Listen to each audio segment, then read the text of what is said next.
This segment is brought to you by JigMasters Jigs. When in doubt, get the jig out. Go to JigMasters.com and use promo code PNF20 and save 20% off your next jig order today. Welcome to the Bass, Kayak, and Beer segment on the Paddle and Fin Network. It's your host Armando Solan, and on this segment we kick back with a special guest and talk about life, kayak fishing, and the pursuit of big bass. So get your cold brews on and enjoy the show.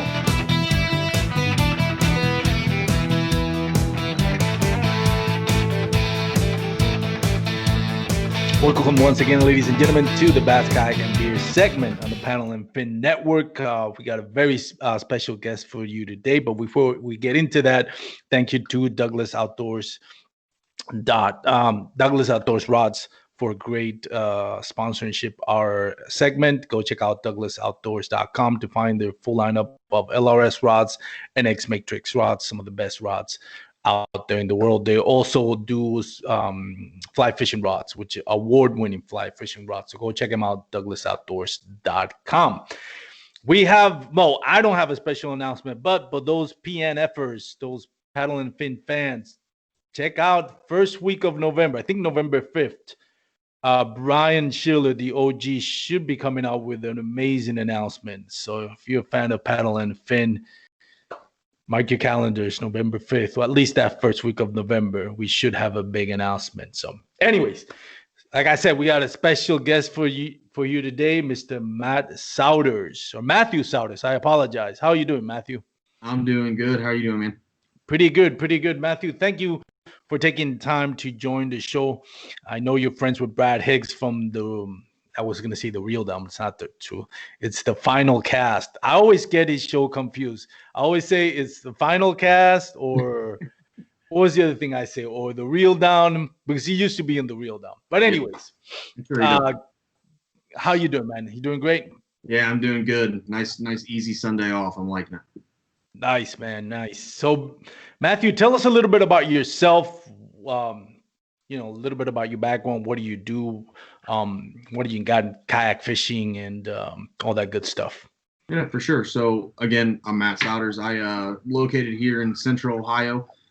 Fish the GMR, Great Miami River, Little Miami River a lot. Big smallmouth head.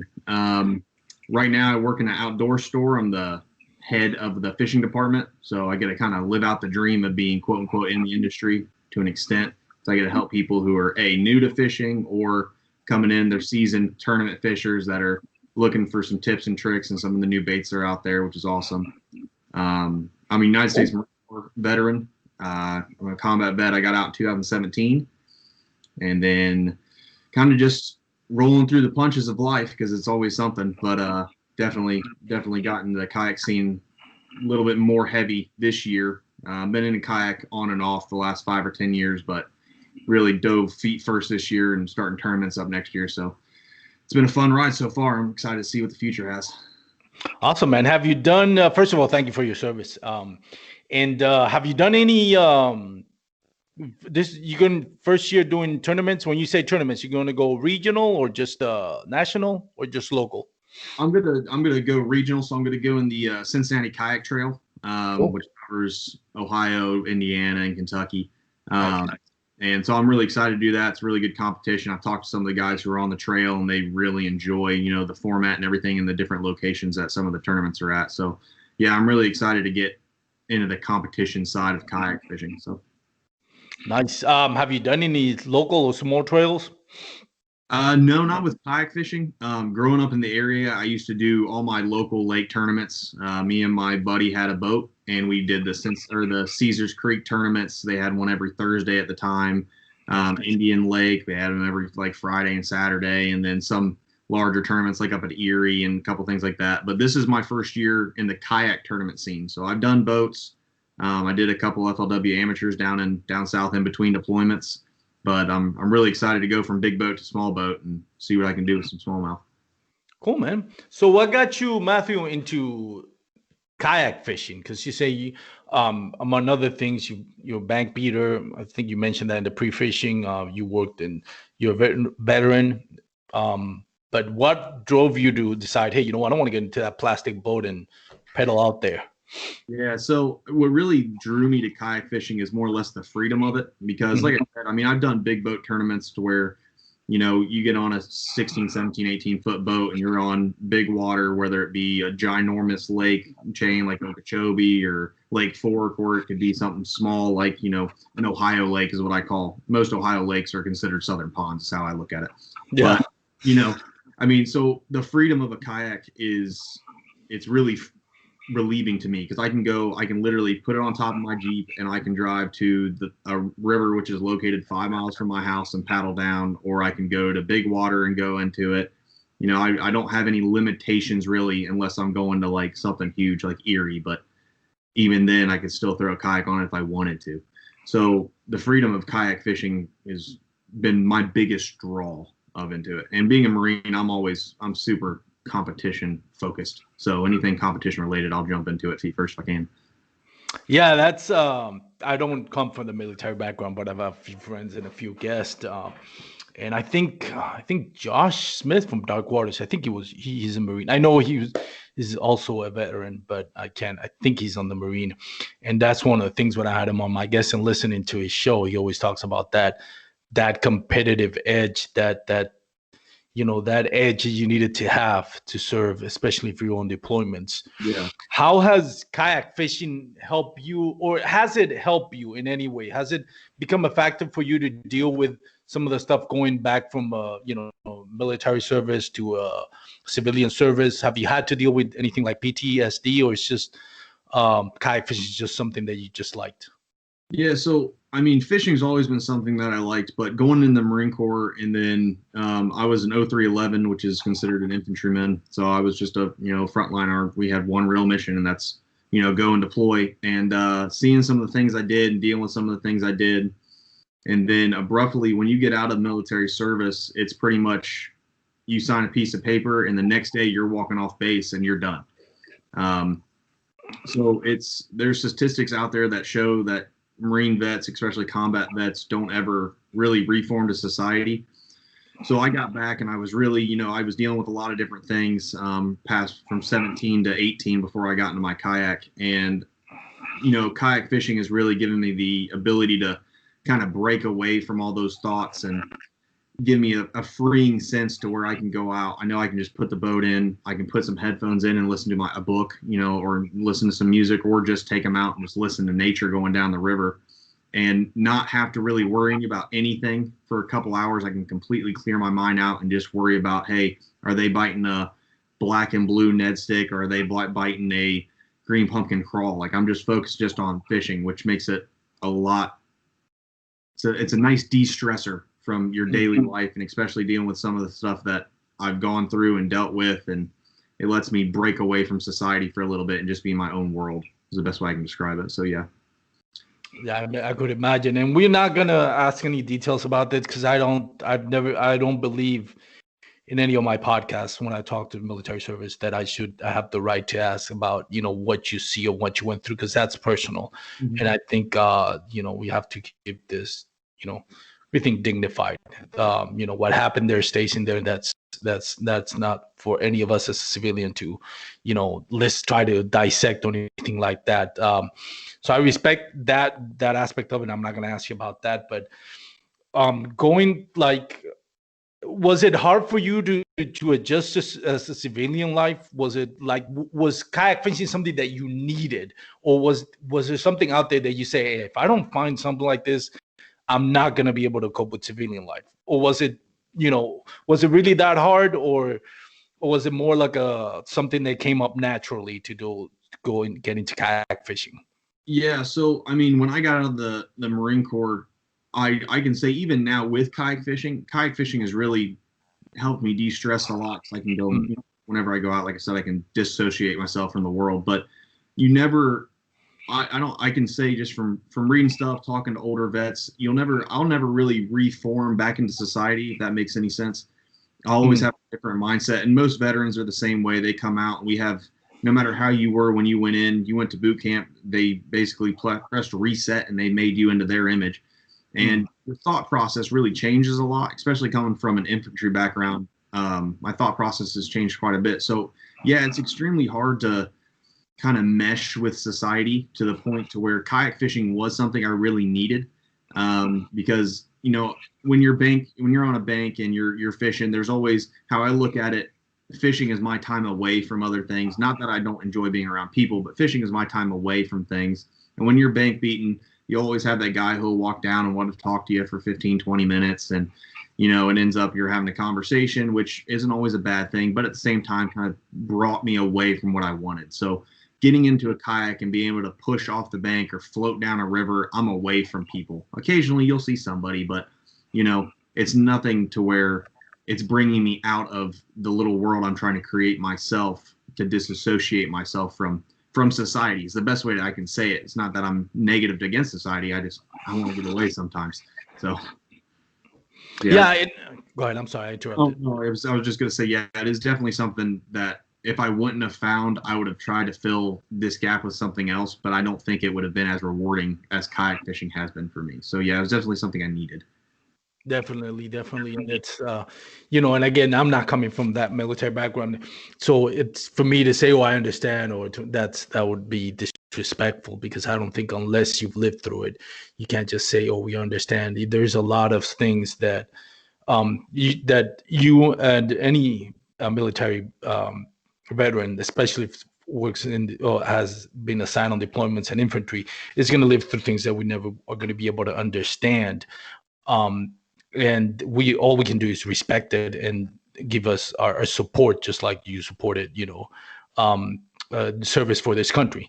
So again, thank you so much for sharing that. I think it's something that, especially when we're in the kayak fishing family, that we need to at least acknowledge and understand, because I see a lot of ex-military, ex-veterans joining this community, and for that same reason. And it's always good to show support and try to understand, you know, even though we haven't been there or we haven't gone through those things. There are things that we don't need to know as civilians. We just need to understand and be understanding, and do our best to support, just like you supported the country. So, you know, again, thank you for your service and for all you've done. Going into kayak fishing, what do you like most about it, other than catching a fish? And I know you touched on it a little bit, but what do you enjoy more? Even if when you're out there and you don't catch anything, you're going through the struggle bus, as we call it, or you're getting skunked, what do you fall back to that makes it so enjoyable for you? Yeah, so the skunk is always hard because, again, even if I'm going out by myself, that competitional or that competition edge out in me, I can go out for, even if it's 20 minutes and I'm getting nothing, I'm realistically, you shouldn't expect to get anything in 20 minutes, but I'm still down on myself. But if I'm not catching anything, and even just being out in nature, I've always been a big outdoors guy. And a lot of guys, when they go in the infantry, they were outdoors before and they come back and they're like, oh, I hate being outside now because we have to go to the field and deal with that. But it never really changed me. If anything, it made me want to do it more. So I love just being in nature, especially some back stretches of like the Little Miami. It's, you know, the only thing out there to where my area that I fish frequently is there's one overpass, and then it's just you're going through fields basically that are surrounded by trees and then cornfields. I mean, it's awesome to be out in nature. You get to see stuff that, you know, just a couple weeks ago, I wish I could have got my phone, but I spooked a deer, but there's 2 or 3 deer just wading across that Lamar, and it was, you know, all firing is the best way. But yeah, just being out in nature is awesome.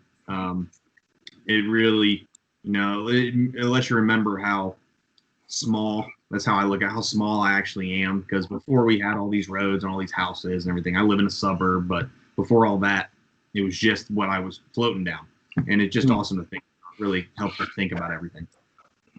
Yeah, I think that's one of the things that I enjoyed about it as well. When I started kayak fishing, I stuck around to mostly urban lakes, you know, here in the Dallas-Fort Worth metroplex, which is nice, great lakes, some bass factories. Yeah. But when I started going to driving 2 hours an hour, going to like Lake Whitney, which I spent most of this month pre-fishing for a tournament that actually never happened, but I still enjoyed it. Lake Fork and other lakes that are outside the city limits, you get to see, you know, deer just, you know, swim by. All kinds of like just wildlife. It's just like, man, even if I'm getting skunked or I'm struggling with it, this beats sitting in an office or doing whatever work you do, unless you do something that's really rewarding. But for most of us that we have a regular job with a boss and work for corporate America, then I'm pretty sure kayak fishing beats most of that. Even if you're struggling and mentally with not catching any fish. So how's the fishing over there in Ohio? How do you compare it? Have you always lived in Ohio? So I lived here till I was 21, and then I went to North Carolina because I was in the Marine Corps stationed in June in Jacksonville. So, I mean, I did almost all of my fishing solely in the Ohio and then a little bit in the Kentucky area. The fishing up here is not bad. So how I like to put it is we have great smallmouth. Largemouth we're not really set on. So my PB is from Okeechobee in Florida. It's a 12.1 pound largemouth. Our state record in Ohio is 13.4, I think, 13.4, 13.6. I know Texas has a big state record. Florida's got a big state record. California's got the world record, unless that guy over in Japan beat it again. I haven't read up on that too much, but yeah. I'm just saying, if I could fish Japan, that's where, if you were to ask that, I want to fish Japan. But no, the fishing up here is great. Smallmouth are fantastic because you have all these river systems. That Ohio's known for our river systems. Like I said, Ohio lakes are southern ponds. There's a couple real big ones because you have the Great Lake chain up north, and then you have Rocky Fork is decent, and Caesars Creek is just a big reservoir, but they're all southern ponds to me. They're big, but they're not huge. But yeah, our smallmouth is, in my opinion, maybe other than Michigan, is second to none. I constantly say to my friends and customers at the store when I'm talking to them, the next 10-pound smallmouth will come out of Lake Erie because they're just making big smallies up there. And yeah, so the fishing's great. The bad thing is we're getting cold, so now it's jerkbait time, which is my second favorite time of the year. So we'll see how that works. But what's your favorite time of the year? You probably mentioned, I missed it, but what's your favorite time? Now, favorite time is spawn. So I'm always a big spawn guy, and that's coming from fishing down south for the 4.5 years I did in the Marine Corps. Is like in Florida, there's multiple spawns. Texas, there's multiple spawns. So up here we have one spawn. It's spring. That's it. And then you have the fall bite, which is, let's say, a lukewarm spawn because fish are getting fat for ice. But yeah, spawn is definitely my favorite time to fish because you can go out, you can get some of those southern quantity numbers to where you go out. If you're in Texas and you're fishing, you catch 5 fish. You're like, oh, that was a slow day. I only caught 5 fish. I wish. That's fantastic. 5 fish a day, that's a good day. Now, could you catch more with smallies? Yeah, of course. Could you catch more with largies? Yeah. But your average is, hey, if you're getting 5 fish a day, you're having a good day. You're getting a good amount of fish. So spawn really gives you that opportunity where you can go out. Largies are eating everything because they're largemouth and they're just giant trash can mouths. And then smallmouth, they're just super aggressive because they're trying to fatten up. So yeah, I mean, spawn is my favorite time to fish. I love it. Can't beat it. Yeah. You touched on something there, like smallmouth bass are so aggressive, and I think I mentioned this before on another segments, but I think the big reason for that is you see a largemouth bass, they have, like you mentioned, they have that bucket mouth that they a lot of times they'll just inhale a bait, like they'll just open their mouth, create a vacuum, and the bait just, so they don't have to put that much effort into it, versus a smallmouth out, he actually has to grab it. Mm-hmm. That's the biggest way I can describe that is when you're Texas rigging, like let's say you have a bitsy. My favorite smallmouth bait is a bitsy bug with a rage crawl on the back end of it for smallmouth, other than a Ned rig. But you're throwing that out. You can, with a largemouth, you have to work that rod, and you have to feel that weight on the end because a lot of times they'll just suck it in. They just won't move. Smallmouth, you put it out there, you'll feel them not suck it in. They'll just straight on bulldog it right to the face, and you feel that bite, and then they just fight incredible all the way to the boat. So yeah, it's awesome. Yeah, and especially those river smallmouth, they have that big fan tail because they need to have that. It's one of those things where adaptation. They need to have that tail to kind of fight the and they're basically all muscle. Yeah, so they need all that energy and that advantage to go through the current. So they'll fight you. like to the death. We don't have a lot of smallmouth bass here in Texas. Well, we do, but obviously it's not the quality that you guys have up there.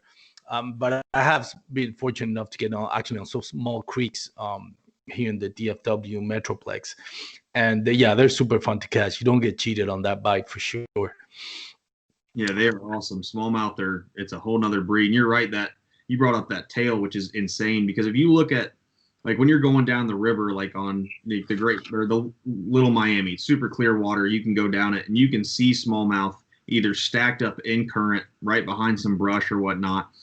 They don't know, they know you're there. They don't know you're there. It doesn't matter, but you can see them just sitting right in that current because they're, in my opinion, one of the best ambush predators and predators there in fresh water because they'll sit in current behind a large rock and sit in that current with that little current break, and then they'll bust out, get something, then come right back, and they'll use that current and then sit there with their tail flapping it. So they have, it's a great military tactic. It's called defilation. You got that appreciation, right? Every time I see him, I was like, man, I know what you're doing. I'm going to take pure advantage of it because you're just waiting to pop out. And I'll throw a Ned rig down or I'll throw a crawl style bait and I'll just let it float right down and they'll just pop out, hit it, and try to pop back. And they hit it so hard they can't. I mean, they'll give you a great fight. No matter how you can get a 12-incher, they'll fight you like a 2 to 3 pound bass. So it's awesome. Cool, man. So what's your favorite body of water to fish over there? Like do you prefer rivers better than lakes? I'm assuming, right? Yeah, so I'm a big smallie. I was before that. I was a largemouth guy. I was like, oh, lakes are where it's at. You can get better quality bite. But no, I've turned completely into a smallmouth guy. My favorite body of water probably to fish is the Great Miami River, just because it's got so many different areas you can fish. I fished over in the Huber Heights area, which was one section of the river, and then I fished up in Piqua last week. And I mean, your smallmouth act different in almost every part of the river because of what's there. So I mean, the Little Miami's a real fun place to fish too because it's not fish super heavy, but it's shallower water. So, it feeds into the larger lakes like Caesars Creek and stuff. But yeah, the Great Miami River, it's different fishing all the way down, and the quality of smallmouth the whole way is fantastic. And you have other fish to catch like saugeye and whatnot throughout the river system. So yeah, it's fantastic. You mentioned that they behave differently from one section to the other. What do you mean by that? Like what differences do you see? Yeah, so the Great Miami's got a lot of really deep stretches. So you're seeing smallmouth won't necessarily, they'll hug up to cover, kind of largemouth style. And this changes day to day, but when you're in the shallower section, you'll see them just fighting current the whole time and sitting there. And then when you're in those really deep sections, you can see them kind of either just moseying around the bottom or the middle of the water column and sitting there, or you can find them on cover, just like every other type of bass. They'll always gravitate to cover, but they won't necessarily continually fight that current all the time. They'll back out of the current and wait for something to hit it, and then they'll bump into current and then bump back out and go back to their cover. So it's kind of still the same largemouth and smallmouth techniques that you would use, but at the same time, it's different depending on what section of river you are. You're either using a Ned rig in some shallow or medium depth water, or you're throwing like last Tuesday, I was throwing nothing but a swim bait on a swim jig. It's literally just throwing that out, letting it sink 5 seconds, and then slow rolling it back in. And that was the ticket that day. I got 3 because we're in Ohio, but I got the smallest of those fish were 15.5 inches. So I got one 15.5, one 16.5, I think, and then one 17 and 17.25. So, and they, the second fish I caught had 2 followers with it. So they were all about just slow rolling it in the middle of the body of water where the current was a little bit slower instead of up on that brush pile. So it just depends on what section of the river you're on. That's cool. So what got you now into switching over to like do competitive, to get into tournaments? Is that something that's related to your military background? That switch that you feel like you need to be competitive, or do you feel that you always been that way? You just hadn't had the opportunity to do it. I mean, I've always been competitive. So I mean, like I said earlier, I've fished team tournaments and stuff out of big boats up in Ohio, starting when I was about 12, and then on and off again. I would fish a tournament here and there. Up to like 17 or 18. And then I kind of got out of competitive fishing because other stuff was happening, college, girlfriends, blah, blah, blah, whatever it was. And they'll ruin it. I lucked out with the one I got now, but yeah, all the ones there you go. made everything terrible. But But yeah, I mean, it was going to the Marine Corps. I was always competitive, but I was competitive for like how I like to say, the Dick's Sporting Goods of sports, like basketball, baseball. Those were my two biggest sports that I played, and I was super competitive with that. And if fishing, hey, if I went out, I wanted to win, but if I caught some fish and I placed decent, I was fine. Going in the Marine Corps, it's every day you have to be better than the guy next to you, and if you're not, you're wrong and you need to fix it. So coming out back into civilian life, I've had nothing that's really pushed me to that competitive edge to where it's bled out into like my work. Before I worked at the outdoor store, and I'm the manager there in the fishing department now, I was a corrections officer, and I was always doing everything I could to be better than the other corrections officers for no reason other than I had no other outlet for my competitive edge that was in me, and it's kind of ingrained. So getting into the competitive aspect of kayak fishing, it's going to do a couple things. First, it's going to bleed off my competitive edge, so I'm not like a jerk to everyone around me trying to be better than everybody. So it's good for them.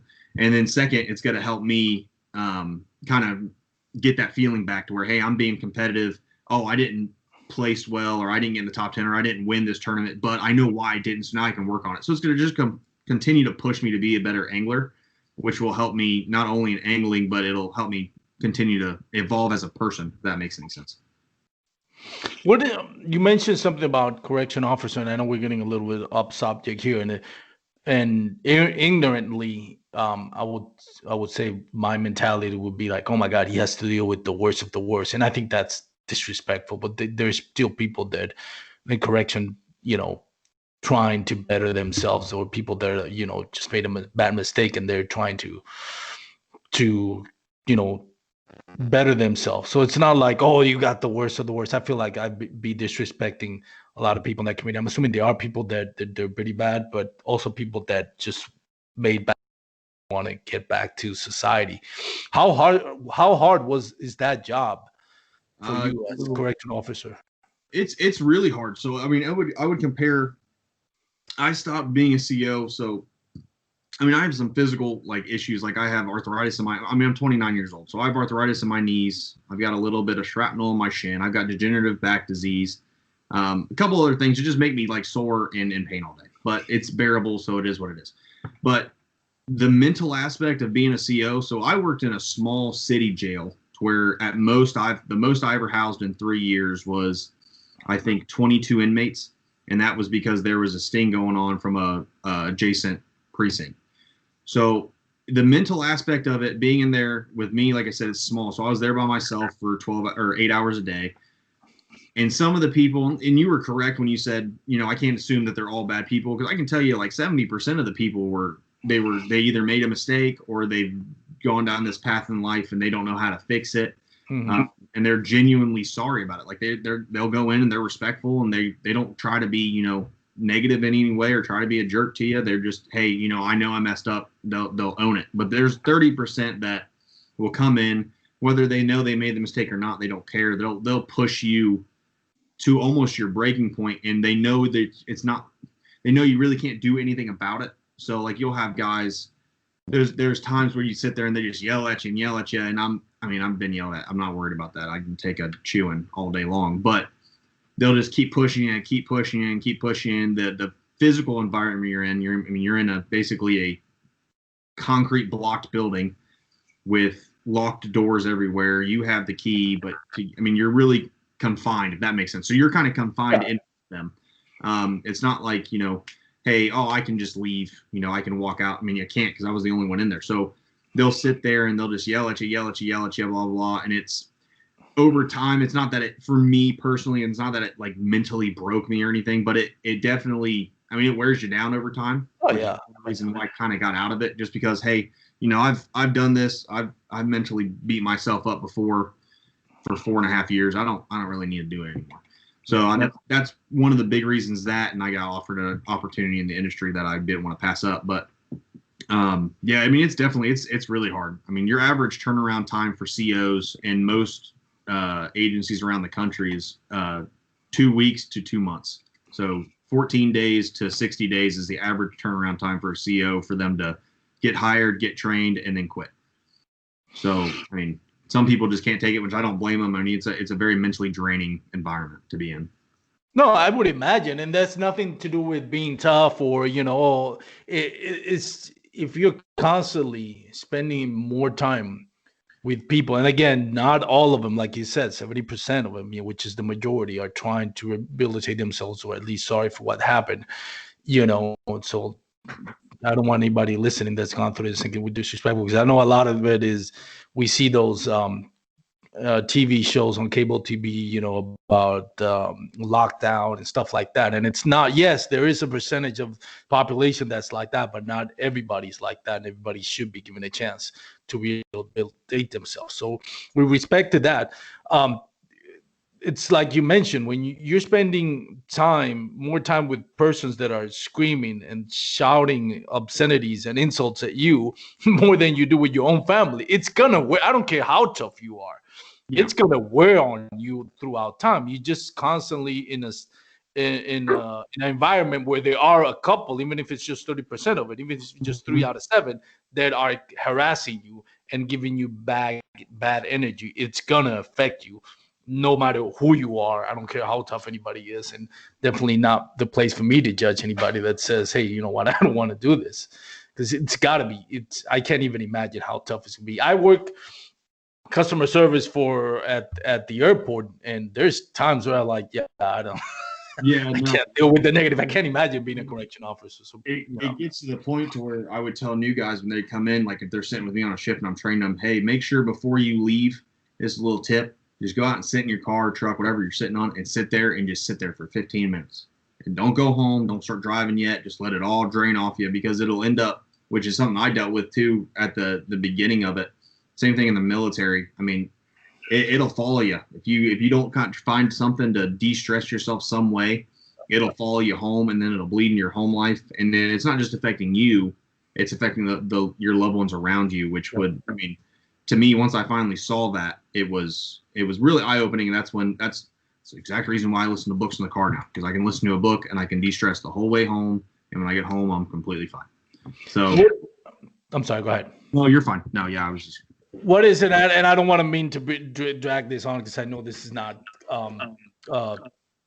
healthy to talk about. I mean, imagine for you, but so I don't want to drag this on. But just one more quick question: what is it about the people may not understand that when you said kayak fishing help you, be more accessible or nicer to your coworkers? Like, what is it? What is it that aspect of you being so competitive that can affect the people around you that don't understand that's never gone through that? Yeah, so like it's as a manager, right? So I'm a manager of that fishing department. I've got 2 employees underneath me. So if I tell them to do something, hey, we have this set amount of tasks to get done, and I want to get them done on Thursday instead of Friday, so we can really show that we're better. So I come in Thursday. Let's say I come in Thursday afternoon for a shift, and I'm looking at the list, and 4 things aren't done.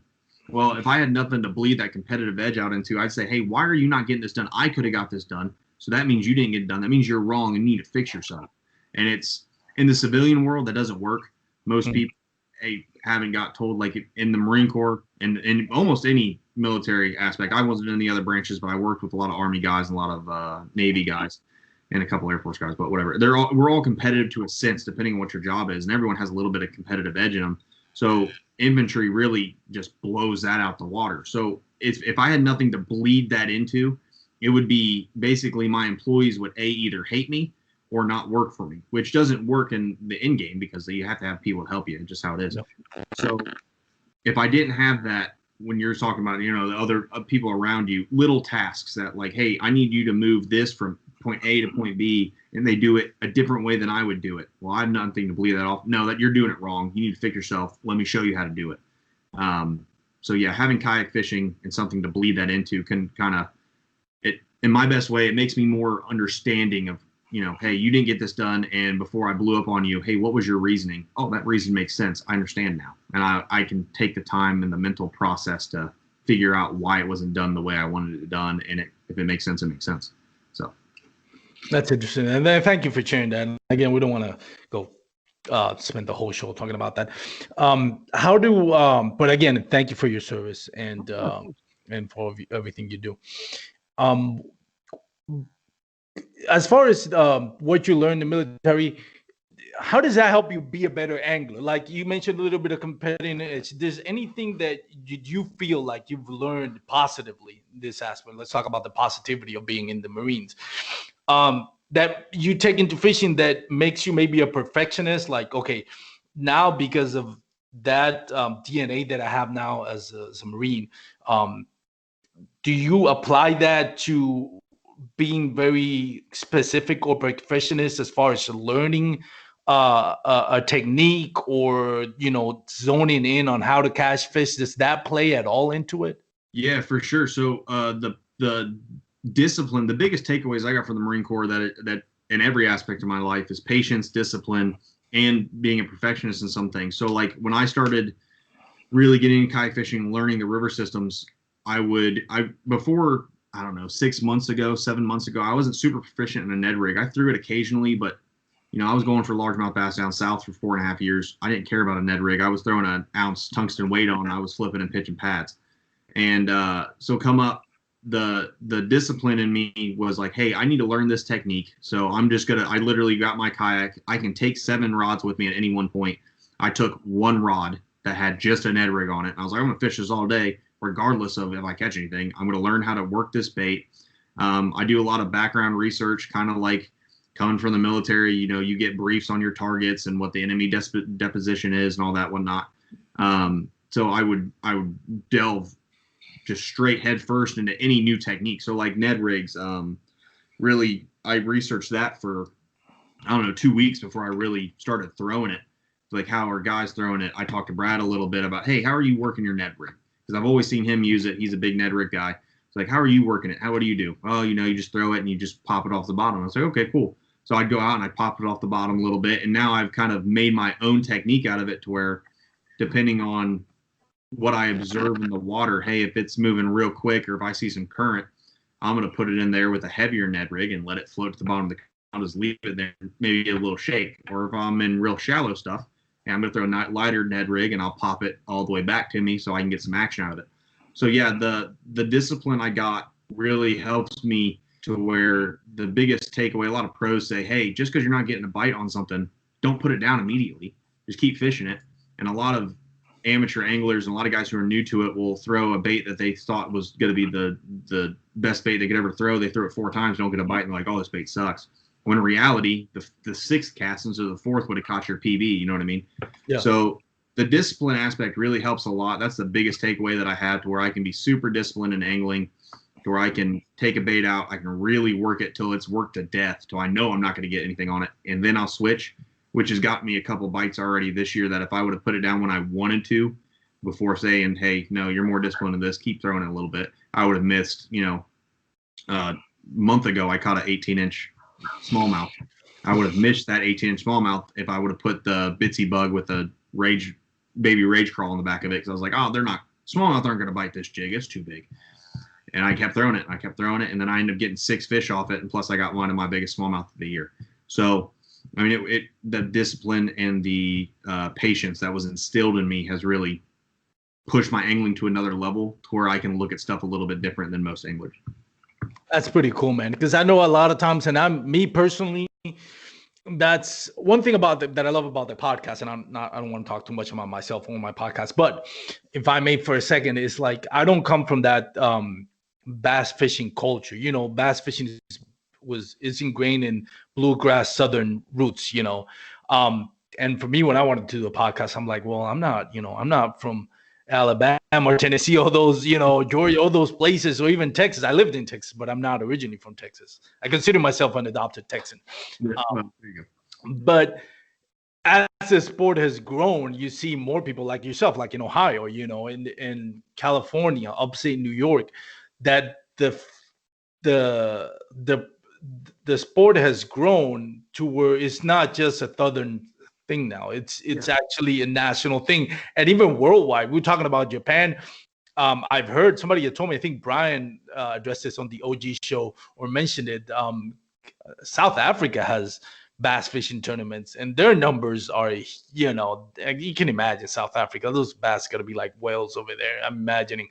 But it's grown to the place where I was like, okay, now I'm comfortable doing a podcast and learning, because the thing about it, as it's grown, there's good things and bad things. And one of the, I don't want to say bad things, but one of the things that as a new angler, you have to be careful is because we live in a capitalist economy where everything is like thrown at you, through any media available, whether it's cable TV, internet, social media, emails, whatever you want. It's always that next new product, and then you want to try it, because you're bombarded from everywhere about this is what's going to work, and you don't take the time to learn a technique and really master it before you go into the next one. It's just kind of like, oh, let me throw this, and then, like you said, 4 or 5 casts in, now you want to switch to another thing, and now that you want to switch, and you're spending money on lures that, honestly, it's like, it's great to expand, but I think it's more importantly to conquer something. Like, okay, now I've conquered this technique or this bait, let me move to another one. And it's not, like I said, it's not easy to do when you're like bombarded with all this media about this, the new rage and all that, Yeah, you're looking at guys, they've been throwing crankbaits. A lot of people throw crankbaits wrong. They don't even know they throw crankbaits wrong. They'll throw it to where it's like real open. Not saying you can't throw a crankbait in this situation, but it's open water. Let's say it's 15 foot deep and they know it's open water. There's nothing there. They'll throw a 2 to 5 foot diving crankbait when a square bill, when that's designed to find some cover or find some structure, smack head first into it and deflect off. Because they're worried about losing their $10 crankbait from 6 cents. Hey, great baits, but you have to fish those baits accordingly in what they're used for. People don't understand how to use a jerk bait because they just buy them because they look good. They look like a bait fish, but they don't know that it's not a steady retrieve. It's, your pop, pop, pause, or pause, pop, whatever your cadence is. But like you said, it's just working in an outdoor store, I have 4 aisles of plastics that they're all in different colors. I have just 2 full aisles of hard baits. I've got an aisle of top water, a 12-foot section of spinner baits, and they come in. They're like, oh, what's best? What's the best spinner bait? It's not that there's a best spinner bait. There are some that are better than others. I'm not going to lie about that, but everything has a purpose and a reason. But before you start buying $100 of crankbaits, $100 of jerk baits, $100 spinner baits, and all that, get 1 or 2 techniques that you can really focus on that'll catch fish, like a Texas rig Senko or a Texas rig crawl. It's an easy way to fish it. It's not a hard technique to throw it out and just drag it across the bottom, and you'll get fish all day on it. It's one of the best finesse techniques. It's one of the best spawn techniques to use, is to pitch and flipping a crawl into some cover, or pitching and flipping a crawl on the bottom of a dredged pond or something.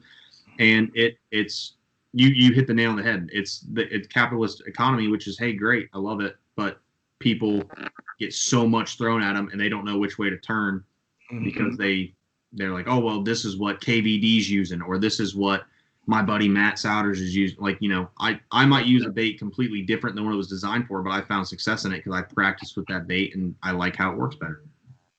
Yeah, like I said, you become like a master of none.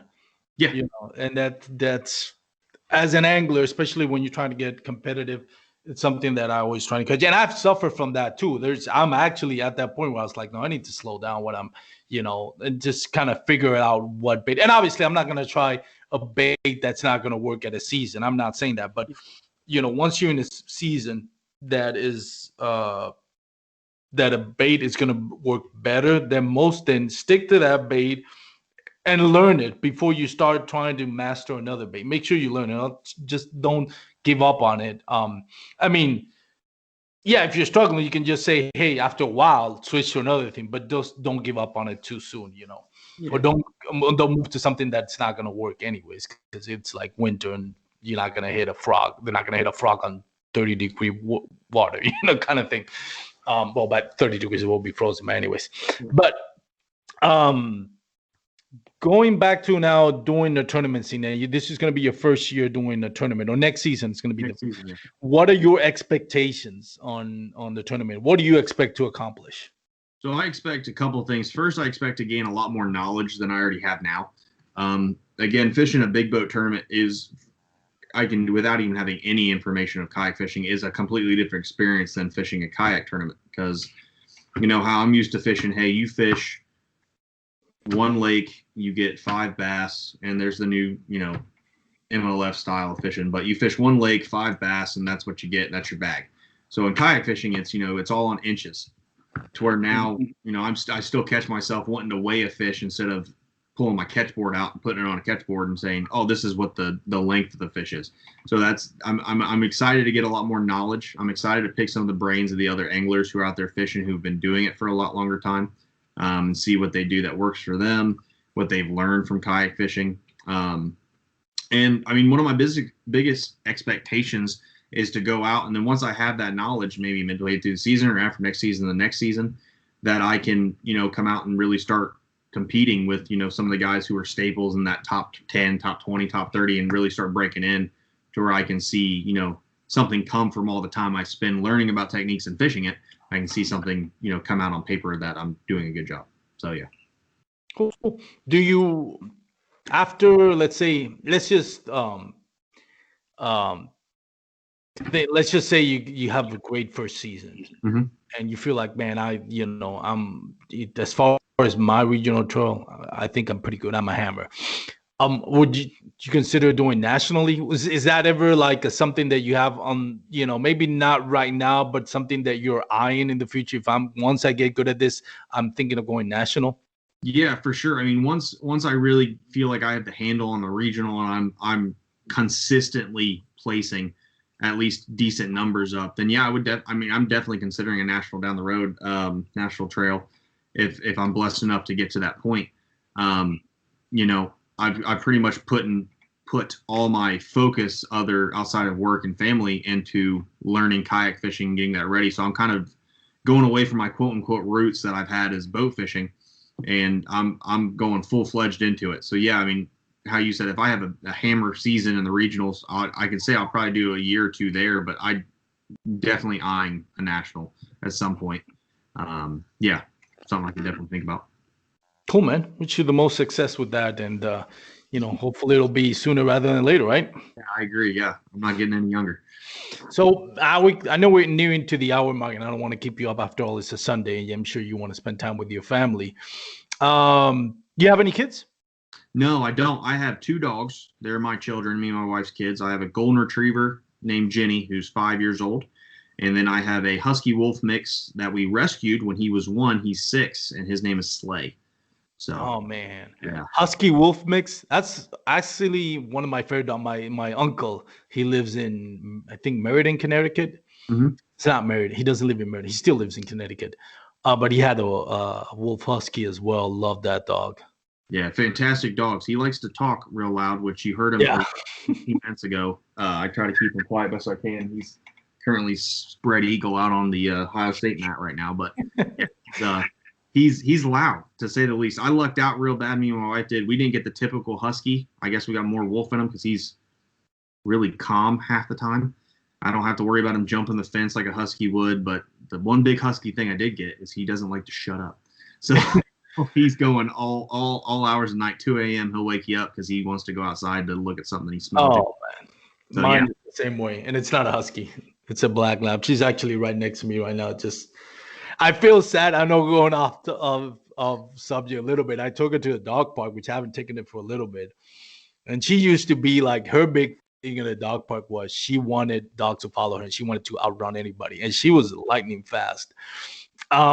But she doesn't anymore. She just hangs out for 5 minutes, and then she'll look at the car, look at me, and that's how I know. I open the gate, and she just walks right to the car like, nah, I want to go home. Yeah, I'm too old for the bar scene kind of thing. She's done. She conquered when she was younger, and she's done. Yeah, so it's kind of it makes me sad a little bit. Like, man, I know it's that time is gonna come sooner now rather than later. But I don't even want to think about that. Yeah. But anyways, before I let you go, I know I gotta give you time to do a little shameless plug time. I know you got some sponsors, and I'm sure there's a lot of people that you want to thank for making you fishing a lot easier for you. Yeah. But I have to ask you, since you're from Ohio, is Brad Hicks a big deal in Ohio? Brad likes to think that he's not a big deal in Ohio, and Brad is a big deal in Ohio. So a lot of people in Ohio, at least. So I work at Gander Outdoors. That's my outdoor store. I work in Beaver Heights, which a lot of guys who go in there, I deal with a lot of kayak fishermen who this year with COVID, people are just getting into it and stuff.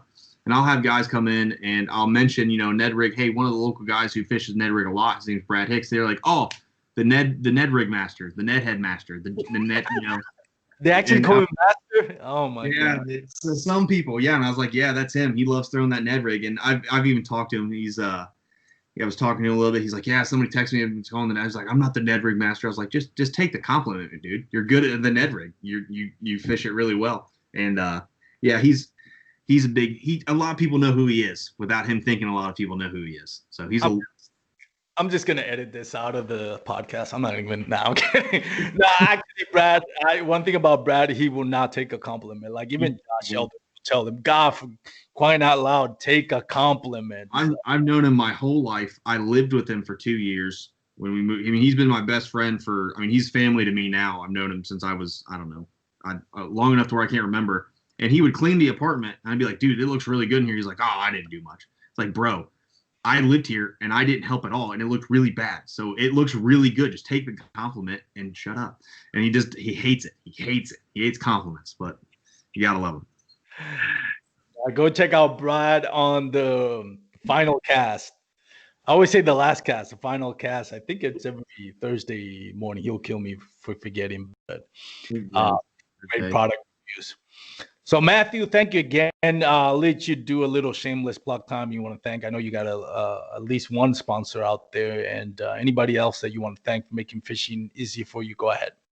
Yeah, so I want to thank, it's a local bait company out of Troy, Ohio. They're called the 153 Baits, which is that right there. Just started mid-season this year. They offer a lot of different plastics, and they're going to get into some hand-painted hard baits coming this fall in the November timeframe, just in time for holidays. Great soft plastics and great hard baits for a lot less than what your big name brands are going to be. So they're just at the 153anglers.com. I'd like to thank Binome Power. They sponsored me with a 12 volt, 20 amp hour battery. So I want to thank them for, making it a lot easier for me to run some electronics on my boat and get me a little bit more prepared for the tournament scene and making fishing a little bit easier.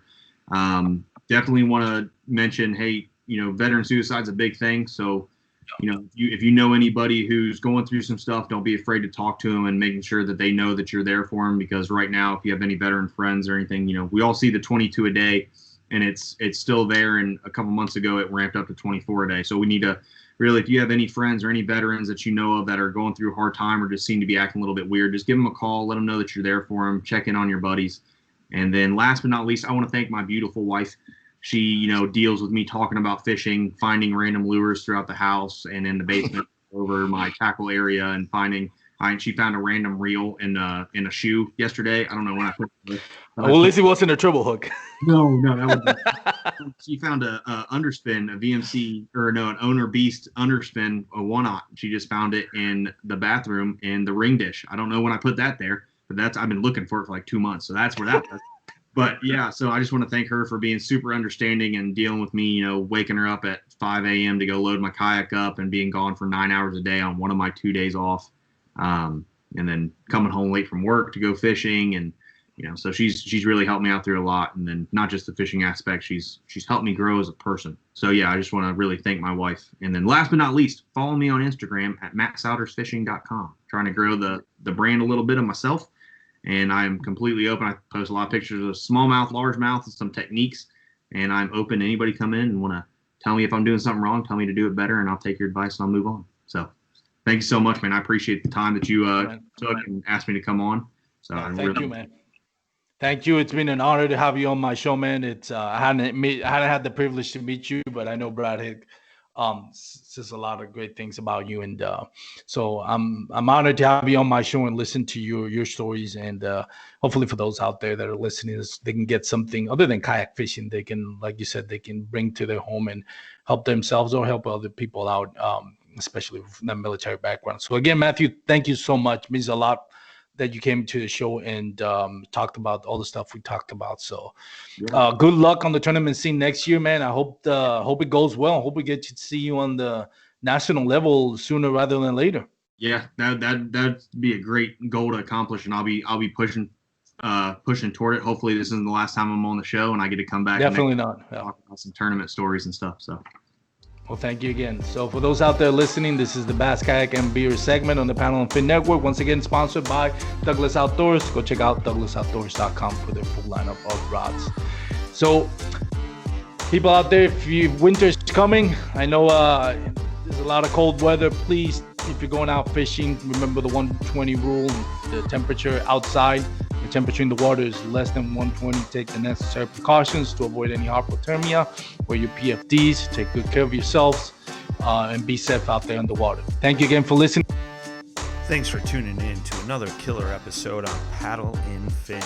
Don't forget to go check out our website at paddle_and_fin.com. Don't forget to check out the YouTube channel at Paddle and Fin. If you got a question, comment, want to hear from a future guest on a future episode, feel free to email us at paddle_and_fin@gmail.com. Don't forget to follow us on social media at Paddle and Fin on Facebook and Instagram. Shout out to our show supporters, Angler. The Angler button and app just makes for a better time on the water and creates a virtual logbook for every fishing outing out on the water. Shout out to Rocktown Adventures, located in northern Illinois, for all your kayaking, camping, and hiking needs. TRC Covers, protect your investment. Ketch Products, shout out to Ketch Products. Go to ketchproducts.com and put the Paddle and Fin logo directly on your catch board. Shout out to JigMasters Jigs. When in doubt, get the jig out. Go to JigMasters.com, use promo code PNF20 and save 20% on all your jig